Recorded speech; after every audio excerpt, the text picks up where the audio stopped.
Okay, the Hoyer lift is a device used to lift someone who is totally dependent for a transfer from bed to chair or chair to bed. A few things you want to think about first is the weight capacity of the lift and the weight of your patient.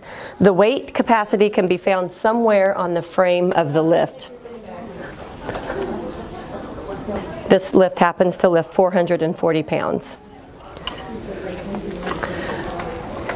When you're using a lift, you want to make sure that you leave the brakes in the unlocked position so that the brake is allowed to move and shift as your patient's weight shifts as you begin the lift. Okay. We have several different styles of slings, but I'm going to show you the most commonly used sling to start with. It's called a split sling.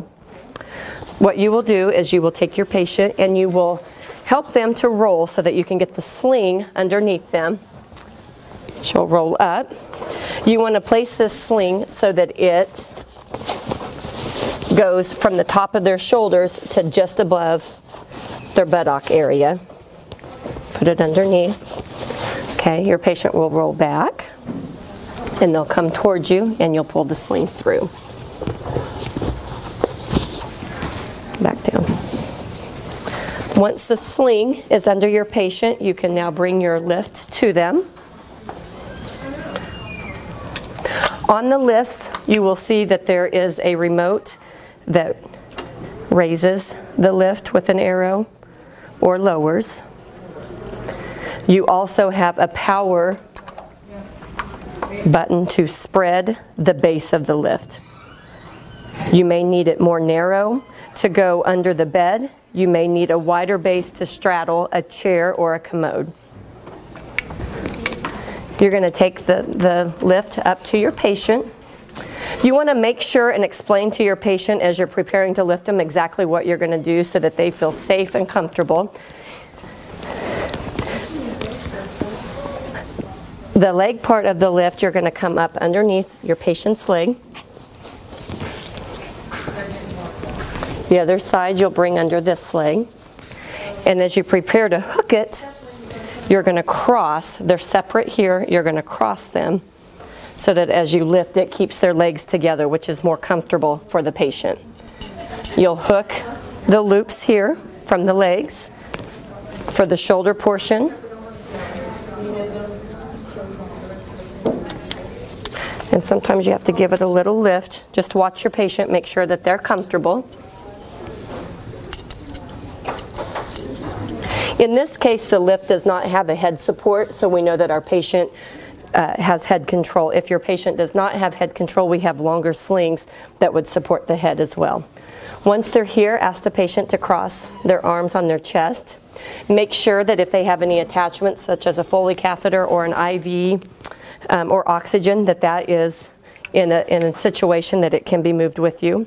Once they're here, you use your remote and you just lift your patient. Watch them, make sure that they're comfortable. See how the lift is moving to shift with her weight.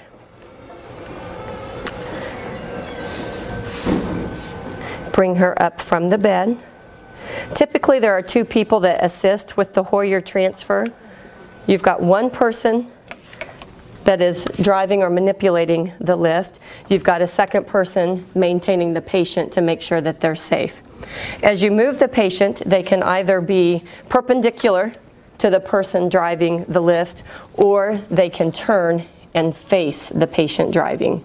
You never want the patient's back to the person driving the lift, so you would back them out. As you prepare to go to a different surface, you would just turn your lift. Watch your patient's legs, make sure that they don't hit the bar as they turn. And you would turn them.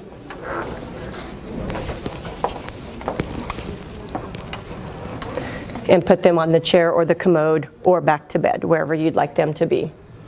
When you return them to bed, you simply raise them just as you brought them from the bed. Bring them here. Again, you may have to help with their feet to bring them on. Get them situated where you want them to be so it's easier, you don't have to lift once you're returning them. Bring her here, get her centered in bed up high, and then bring her back down. And just watch Make sure your patient's comfortable. Make sure they're well supported. And bring them back down.